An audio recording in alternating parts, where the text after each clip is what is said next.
They hurt you. Not once, not in a small moment you can forget, but in ways that linger. Words that become echoes, betrayals that replay at 3 in the morning, small cruelties that gnaw at your confidence. You know the maps of those hurts. Who said what? Who smiled while lying? Who ignored you when you needed help? The wound is not always dramatic. Most of the time it is quiet and persistent. It colors the ordinary days and makes ordinary tasks heavy. You have been taught 2 answers to this pain. The first is loud and immediate. Respond in kind, return the injury, raise your voice until the world understands that you will not be stepped on. The second is meek and shallow. Forgive quickly, bury the hurt, act as if nothing happened. Both promises are false. One feeds the wound with more violence, the other feeds it with denial. Both keep the story of you tethered to them. There is a third way, smarter, harder, quieter. It looks like nothing to those who expect drama. It is patience disguised as indifference, growth disguised as silence, progress disguised as normal life.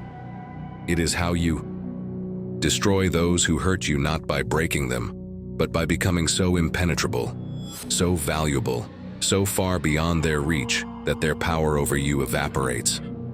This is not vengeance. It is refinement. It is taking your life back and making it a demonstration of what they could not take. Understand this. To destroy the effect someone has on you is not to enact harm upon them. It is to remove the consequence of their action. They hurt you. You make their hurt irrelevant. You convert the energy they spent hurting you into fuel for your excellence. You stop being their audience. You stop living in reaction to their choices. That is where the real power lies. This video will teach you how to do that.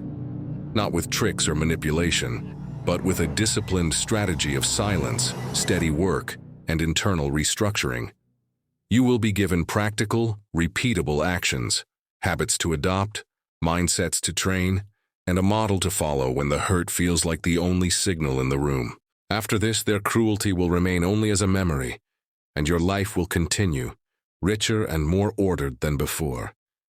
That is the smartest way to destroy those who hurt you, without saying a word. Begin with a principle. Control what you control. That sentence sounds simple because it is. The magnitude of its consequence is vast, because most people do not live by it. They try to control the uncontrollable, their reputation in the minds of others, the opinions breathed privately, the random slights of the social sphere. Stoicism names this the dichotomy of control. Some things are within our control, many are not. Your thoughts, your actions, your efforts, those are within your control. Their insults, their decisions, their cruelty, those are not. If you want to remove their power, you must stop fighting the uncontrollable. You do that through 3 commitments: silence, self-investment, and sovereignty. Silence is not surrender. It is a strategic removal from their battlefield. When you refuse to shout back, you deny them the reaction they seek. Reaction is their food. Remove it, and they remain hungry. Silence causes others to miscalculate. People who live on spectacle misread the absence of spectacle as weakness. It is not weakness. It is redirection. Use silence as a means of conserving your energy for activity that changes your life. Self-investment is the practical reallocation of the time and energy you'd otherwise spend planning a retort. Investing in yourself, your work, your skill set, your health, creates compound returns. A single hour a day of deliberate, consistent improvement turns into a life that no longer trembles at small attacks. The person who has been quietly building a life is not easily toppled by gossip, slander, or petty malice. Sovereignty is the interior posture. It is the creation of an inner court whose judgment matters more than any external verdict. When you are sovereign, you answer first to your standards before you answer to the world. Your choices are governed by your values, not by others' projections. Sovereignty is the slow architecture of character. From these 3 commitments follow practical tactics. But do not mistake tactics for the end.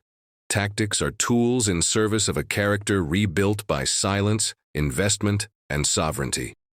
Any tactic used without those commitments will be performative. What we want here is durable, a life that cannot be derailed by someone else's cruelty. Tactic 1. Silence as strategy. You will not speak about the injury, not to mutual friends, not on social media, not in the slow intoxication of retelling. Wanting to explain is natural. Explaining keeps you stuck. Explanations are invitations to reopen the wound. Instead, convert your urge to speak into an action. Write, but do not publish. Write the narrative to yourself. Make a log where you record what happened, how it felt, and, most importantly, what you plan to do about it for your future. The pen becomes the channel for closure. The public remains unaffected. Make the silence active. Silence combined with visible progress is lethal. People watch for reaction. When you show none and show only results, they are left with a question they cannot answer. Why is this person flourishing while we expected them to fall? The only explanation is their own incompetence. You have made their weapon ineffective. Tactic 2. Reinvest time into mastery. Identify the smallest investment that compounds. It could be skill learning for your job, physical conditioning, reading a book every week, writing for 30 minutes a day. Choose one compound activity and commit to it for 90 days. Measure it. Keep a record of inputs and outputs. Compounding is not glamorous. It is a daily ledger that over time becomes unreadable to the casual observer, because the change is now structural. This tactic has a psychological effect. It shifts your identity. Instead of being someone defined by a grievance, you become someone defined by growth.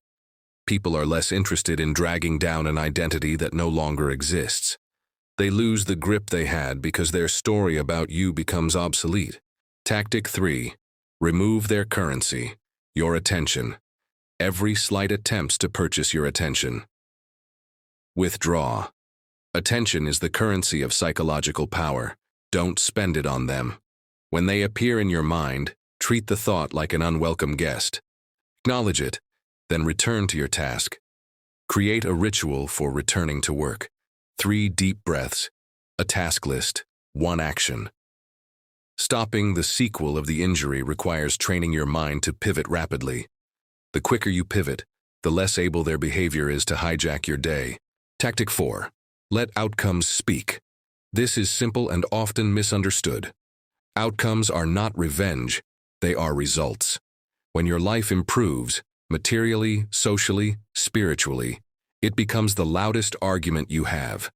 It is irrefutable because it is not words, it is evidence. Focus on measurable results. Promotions, new projects, books written, fitness goals met, relationships improved. These outcomes have a communicative force that dwarfs any brief retort. Tactic 5. Public calm, private practice. There is a difference between being seen as calm and being calm. The former is performative, the latter is cultivated. Practice routines that anchor you. Morning rituals, journaling, controlled breathing, physical training. Calmness is a muscle. The more you exercise it, the less you tremble when provoked. When you embody calm, observers naturally ascribe to you a stability that repels petty attacks. Calmness breeds credibility. Tactic 6. Remove the approval economy. Many people seek revenge because they care about their reputation in the eyes of a specific social circle. Decide whose approval genuinely matters and whose does not. The approval of strangers online, of casual acquaintances, or of people who habitually harm you, is not your business.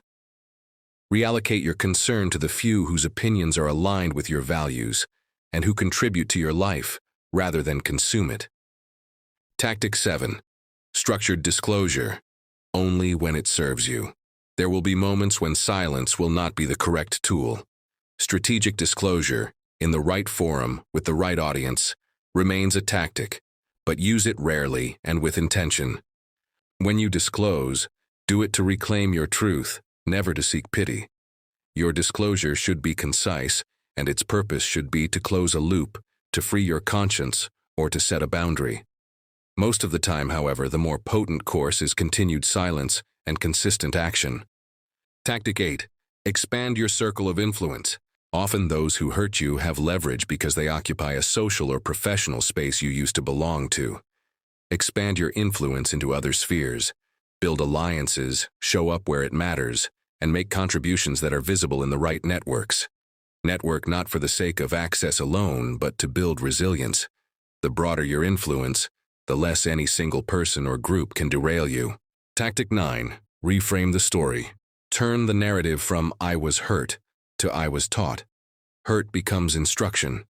Every harm contains data: what boundaries you failed to set, which people you misread, which assumptions you accepted. Use the harm as a diagnostic tool. What does this teach you about the limits you will set, the work you will do, and the people you will allow in your life? Reframing empties the grievance of its oxygen. Tactic 10.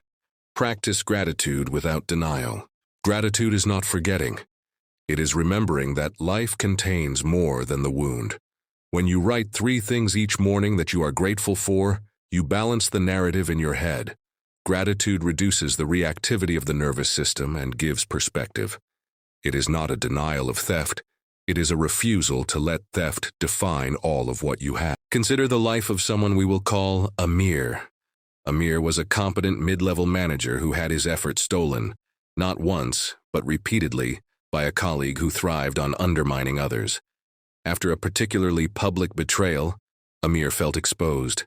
His first instinct was to confront, to demand apology, to fix his reputation loud enough that the damage would be undone. Instead, Amir chose the third way. He stopped talking about the betrayal. He wrote it down in a private journal and closed that page. He doubled down on his morning routine. He decided to learn one new technical skill and committed 1 hour daily for 90 days. He withdrew from social media for a month. He began to run 3 times a week and slept earlier. He stopped spending energy on conjecture about why the colleague acted that way and instead measured his work output.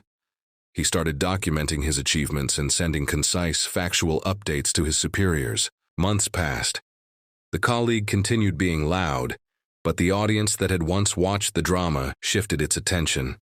People who had assumed Amir would crumble now noticed his steady progress. His direct superior moved him into a high-impact project based on the consistent deliverables he had produced. Within a year, Amir had a promotion and was seen by the team as a reliable leader.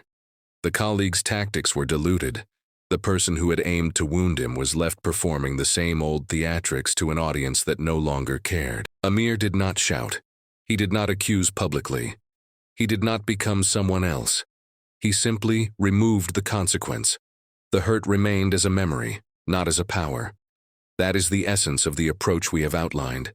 It is not dramatic in the moment, but it is decisive over time. Now, some of you will object. But doesn't silence allow abusers to continue unchecked? Silence is not meant to enable harm. Boundaries are essential. If someone's behavior is abusive or illegal, silence alone is not the answer. You must document, secure evidence, and, if necessary, escalate to the appropriate authorities. This method is not for enabling wrongdoing. It is for reclaiming your life when the primary threat is reputational, petty, or emotional. When harm threatens your safety, the tactics change.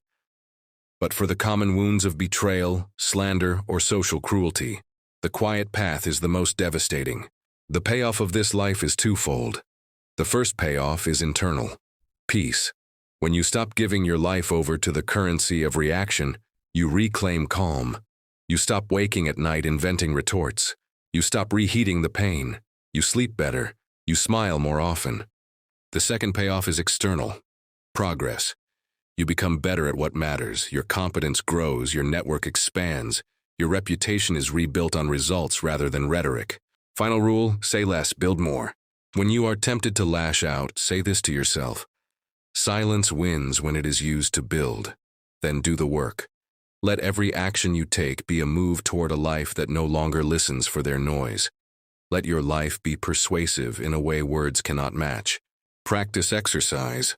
90 days to invisible destruction. Day 1, write the account of the hurt in a private journal. Close it. Do not speak about it publicly. Day 2 to 90. Choose one compound activity, skill, health, or work. Commit 1 hour daily, 6 days a week. Track progress. Daily. When the memory of the hurt arrives, practice the pivot.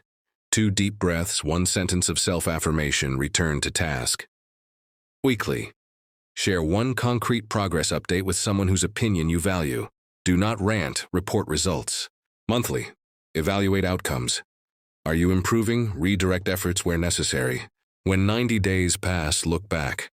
The thing that once consumed your attention will seem smaller. The person who hurt you will still exist, but their power over you will be diminished. You will have built something in the quiet that outperforms any public protest. Closing reflection. The world often applauds spectacle. Screens reward the loud. But history rewards those who shape their lives with steadiness. The person who silently refines their mind and work becomes, in effect, invulnerable to the petty machinations of others. That invulnerability is not impenetrable, it is wise. It acknowledges pain without permitting pain to be a life sentence. You will be tempted to shortcut the process. You will tell friends, "I tried being quiet and nothing changed." Then ask yourself, did you actually build? Silence without work is surrender. Silence with work is strategy. The people who truly destroy their adversaries without saying a word do so because they outlast them, outwork them, and outgrow the narrative that once defined them. So begin. Choose the quiet method. Reallocate the energy you would spend on rebuttal into the compound interest of practice. Let your life become the answer. Let your absence from their drama be the most eloquent reply you can offer. In the end, it is not the noise you make that matters. It is the life you construct in the space left by that noise. If you want this method made practical for your life, start with the 90-day plan now. Pick a single compound activity. Pick a journaling habit. Pick 1 boundary to enforce. Do this, not for them, but for you. This is how you become untouchable. This is how you destroy the hold others have on you, without saying a single word. So, let them talk. Let them doubt. Let them believe they've won. Because the moment you rise above their noise, you've already defeated them. Not through anger, not through revenge, but through peace. That's the quiet victory of a Stoic soul. That's the power they'll never understand. If this message spoke to you, don't just move on. Live it. Practice silence where others shout. Practice patience where others break. And if you want to walk this path with me, subscribe. Because here, we don't fight back. We rise back. Welcome to Silent Strength Philosophy, where stillness wins every war.